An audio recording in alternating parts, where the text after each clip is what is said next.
ایک بادشاہ کے 3 بیٹے تھے۔ سب بہت خوبصورت اور لمبے قد کاٹ والے تھے، مگر ایک لڑکا بہت ہی بدصورت اور چھوٹے قد کا مالک تھا۔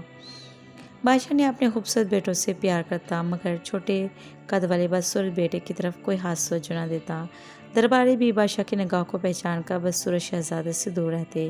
ایک روز بادشاہ نے چھوٹے قد والے شہزادے کو ناپسندیدہ نگاہوں سے دیکھا، تو شہزادے نے بڑے ادب سے کہا، ابا حضور، چھوٹے قد والے عقل مند انسان لمبے قد والے احمق سے اچھا ہوتا ہے۔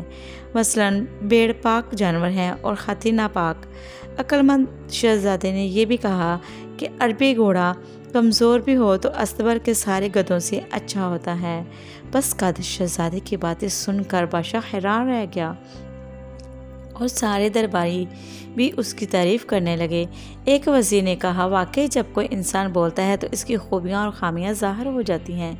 دوسرے شہزادے اپنے بدصورت بھائی کی تعریفیں سن کر بہت ناراض ہوئے، مگر کوئی بھی ان باتوں کو جھوٹا ثابت نہیں کر سکتا تھا۔ بادشاہ نے اپنے چھوٹے قد والے بیٹے کو پیار سے دیکھا تو درباریوں نے بھی اسے پسند کرنا شروع کر دیا۔ کچھ عرصے بعد حالات کا رخ ہی بدل گیا۔ پڑوسی ملک کے طاقتور بادشاہ نے اچانک اعلان جنگ کر دیا۔ خوبصورت سارے شہزادے خوفزدہ ہو گئے، مگر بدصورت شہزادہ بڑے اعتماد کے ساتھ سب کو تسلیاں دینے لگا۔ اس نے اپنے باپ سے کہا، ابا حضور، میدان جنگ میں انسان کا قد کاٹ نہیں، اس کا سچا جذبہ لڑتا ہے۔ یہی جذبہ انسان کو ڈٹ جانے کا سبق دیتا ہے۔ یہ جذبہ نہ ہو تو سپاہی میدان سے بھاگ جائے۔ بڑا وہ نہیں جو قد کا بڑا ہو، بلکہ بڑا وہ ہوتا ہے جس کا دل بڑا ہوتا ہے اور حوصلہ جوان ہوتا ہے۔ میرے پیارے بھائیوں سے کہہ دیں کہ وہ ہرگز نہ گھبرائیں، میں اللہ کے فضل سے دشمن کو منہ توڑ جواب دوں گا۔ دونوں فوجیں جب آمنے سامنے ہوئی تو پس قد والے شہزادہ گھوڑے پر سوار ہو کر میدان میں نکلا اور دشمن فوج کو للکار کر بولا، میں جنگ سے منہ موڑنے والا نہیں ہوں، بلکہ جان کی بازی لگا کر منہ توڑ جواب دینے والا ہوں۔ جس نے موت کا مزہ چکھنا ہو میرے مقابلے میں آ جائے۔ بادشاہ نے اپنے بدصورت بیٹے کو بڑے فخر سے دیکھ رہا تھا۔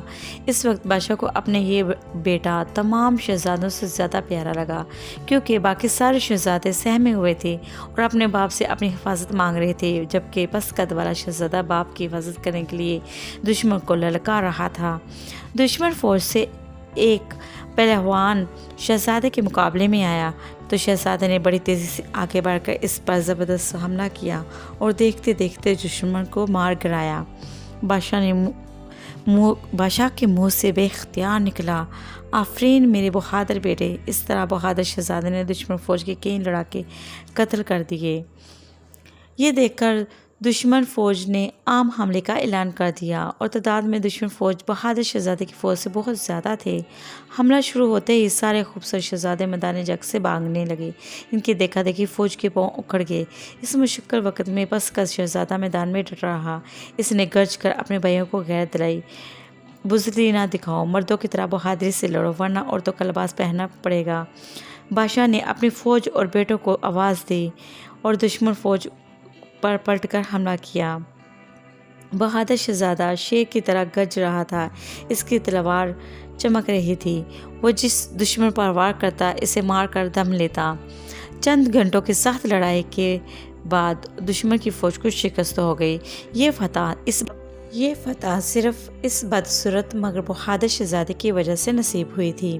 اس فتح کے بعد بادشاہ نے پہلی بار اپنے بیٹے کو گلے لگایا تھا اور اس کا ماتھا چوما اور اس کی تعریف کی، مگر بہادر شہزادے نے کہا، میرے اللہ نے میری مدد کی ہے۔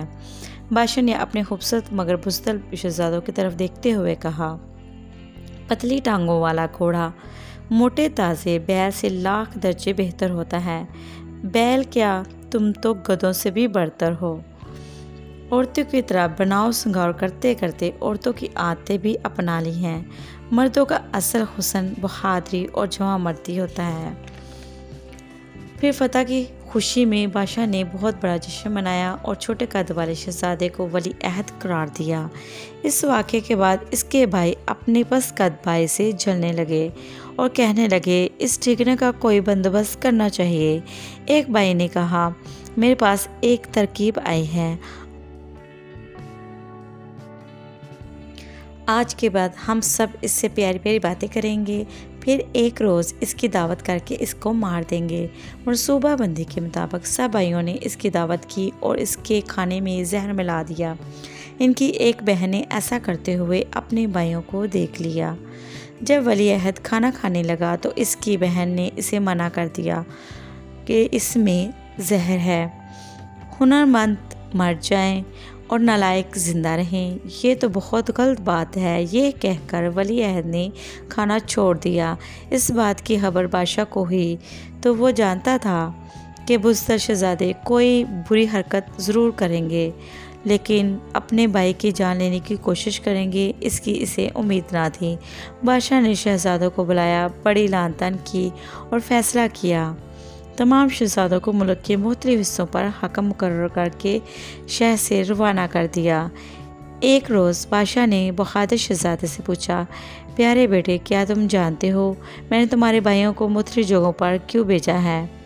شہزادے نے جواب دیا، ایک کمبل میں 10 فقیر سو سکتے ہیں، مگر ایک ملک میں 2 بادشاہ نہیں رہ سکتے۔ ہاں بیٹا، تم نے سچ کہا ہے، بادشاہ نے بڑے دکھ سے کہا۔ کسی غریب کے پاس اگر ایک روٹی ہو تو وہ آدھی روٹی دوسرے غریب کو دے سکتا ہے، مگر ایک بادشاہ پوری سلطنت حاصل کرنے کے بعد دوسری سلطنت کسی کی خواہش کرنے لگتا ہے۔ Please subscribe, like and share my channel.